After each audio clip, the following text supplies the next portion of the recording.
satires of all time, and it is Jonathan Swift's A Modest Proposal. So, this piece was written in 1729, and I'll pass it on in a minute.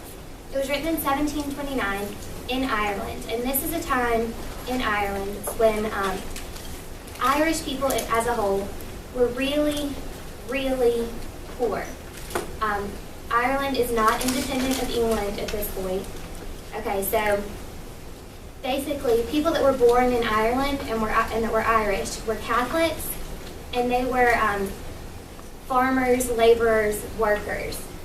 While the British were Protestant and were generally appointed by the king to be the landowners.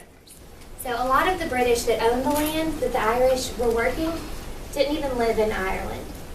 Okay, but the Irish still had to pay the British landowners in order to work the land. So do you see how that's pretty unfair? Irish are doing all the work and reaping none of the benefits. So starvation and hunger are rampant. Workers cannot afford anything. At this point, there's no social security. There's not even any job security. Okay, because if you are dissatisfied, if you're an Irish worker and you're dissatisfied with your job, quit. No big deal. There's always another worker. Okay? So there were also a few incidences of cannibalism during this time. Okay, that's how hungry people were. So going into this piece, I just want you to think about conditions in Ireland during this time. So 4, 2.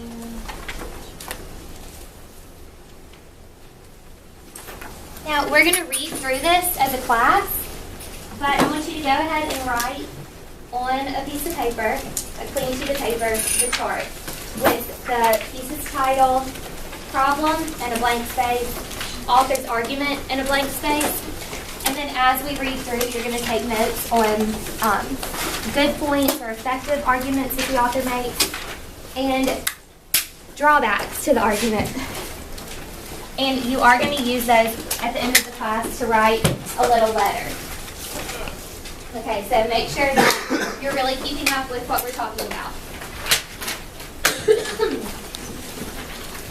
So this is what you're copying right here. Don't worry about this.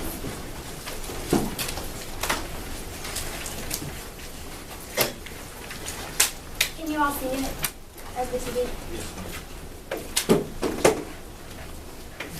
Yes, ma'am.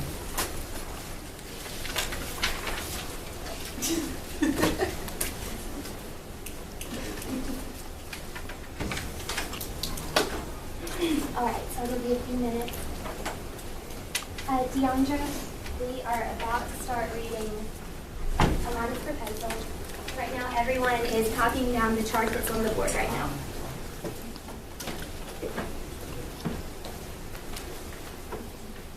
And don't worry about writing what the problem or the argument is right now. I mean, obviously, you don't know it yet. So I'll give you a few minutes to settle in, and we'll get started.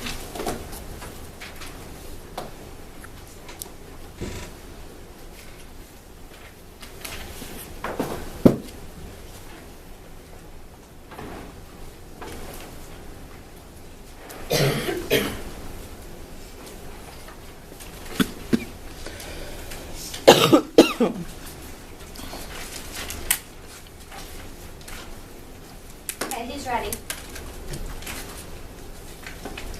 All right.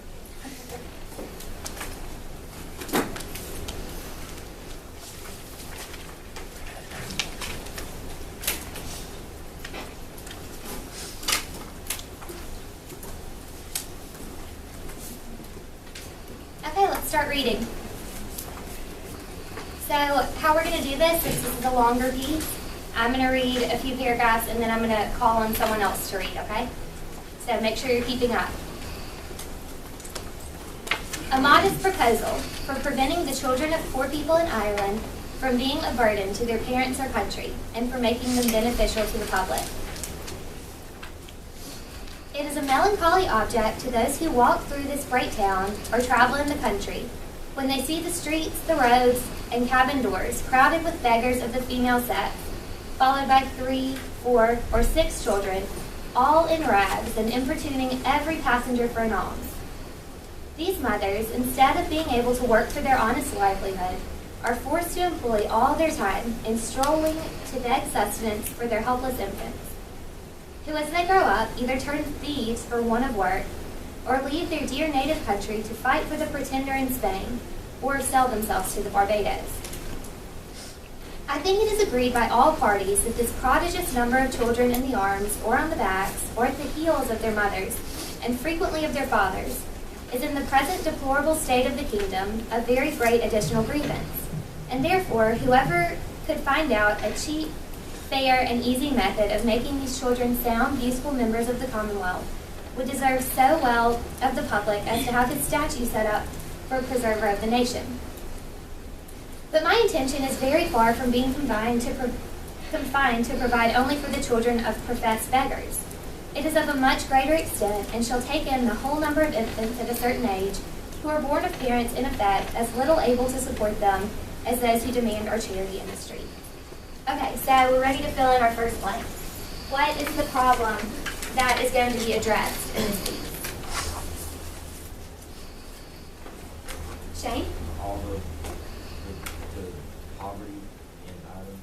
Exactly. So knowing what we know of Ireland and its own horrible amount of poverty in the 1700s, what the author has said is that the problem being addressed in this paper is poverty, and specifically children living in poverty.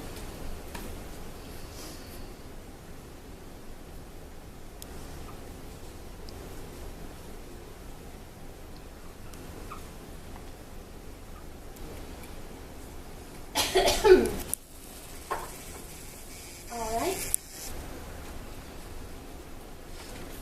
As to my own part, having turned my thoughts for many years upon this important subject, and maturely weighed the several schemes of other projectors, I have always found them grossly mistaken in the computation. It is true, a child just dropped from its dam may be supported by her milk for a solar year, with little other nourishment, at best not above the value of a tube, which the mother may certainly get, or in the value in scraps by her lawful occupation of begging. And it is exactly at 1 year old that I propose to provide for them in such a manner as, instead of being a charge upon their parents or the parish, or wanting food and raiment for the rest of their lives, they shall, on the contrary, contribute to the feeding and partly to the clothing of many thousands. So what is he saying here?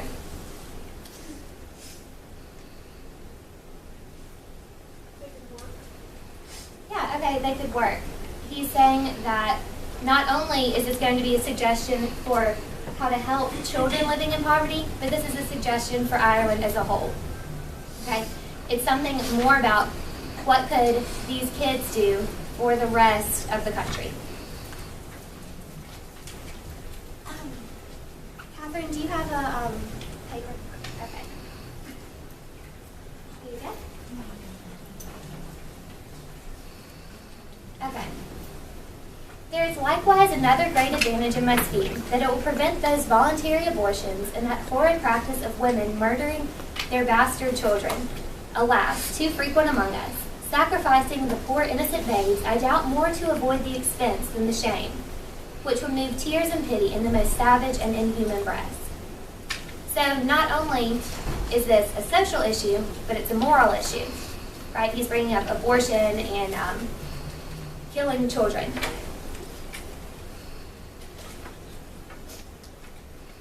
The number of souls in this kingdom being usually reckoned 1.5 million, of these I calculate there may be about 200,000 couples whose wives are breeders, from which number I subtract 30,000 couples who are able to maintain their own children, although I apprehend there cannot be so many under the present distresses of the kingdom.